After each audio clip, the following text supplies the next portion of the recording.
बिहार विधानसभा चुनाव 2025 को लेकर एनडीए यानी राष्ट्रीय जनतांत्रिक गठबंधन में सीट बंटवारे की चर्चाएं अब तेज हो गई हैं।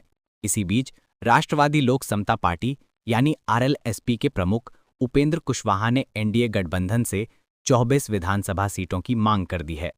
राजनीतिक गलियारों में इस मांग के बाद हलचल मच गई है, क्योंकि बीजेपी और जेडीयू पहले से ही सीटों के संतुलन को लेकर अंदरूनी बातचीत में जुटे हैं। कुशवाहा की पार्टी एनडीए में छोटे दलों में से एक मानी जाती है, लेकिन उनकी ये बड़ी मांग गठबंधन के अंदर नई चुनौती खड़ी कर रही है। उपेंद्र कुशवाहा ने मीडिया से बातचीत में कहा, हम एनडीए के मजबूत घटक हैं और बिहार में हमारा संगठन बहुत सक्रिय है। पिछली बार हमने कम सीटों पर समझौता किया था, इस बार 24 सीटों पर लड़ने की मांग वाजिब है। उन्होंने दावा किया कि उनकी पार्टी का जनाधार बढ़ा है और कई क्षेत्रों में उनका सीधा मुकाबला विपक्षी महागठबंधन से है। सूत्रों के अनुसार एनडीए के भीतर फिलहाल जेडीयू लगभग 90 सीटें जबकि बीजेपी करीब 100 सीटें चाहती है। अगर कुशवाहा को 24 सीटें दी जाती हैं तो ये संतुलन बिगड़ सकता है। एनडीए के अन्य छोटे सहयोगियों जैसे हिंदुस्तानी अवाम मोर्चा और वीआईपी पार्टी ने भी अपनी सीटों की मांगें तेज कर दी हैं।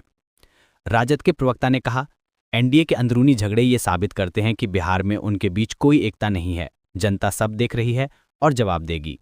वहीं कांग्रेस ने कहा कि एनडीए की सीटों की रस्साकसी इस बात का संकेत है कि जनता का मूड बदल चुका है। बिहार चुनाव 2025 के पहले चरण के लिए नामांकन की प्रक्रिया 10 अक्टूबर से शुरू हो चुकी है। पहले चरण का मतदान 6 नवंबर को और दूसरे चरण का 11 नवंबर को होगा। मतगणना 14 नवंबर को होगी।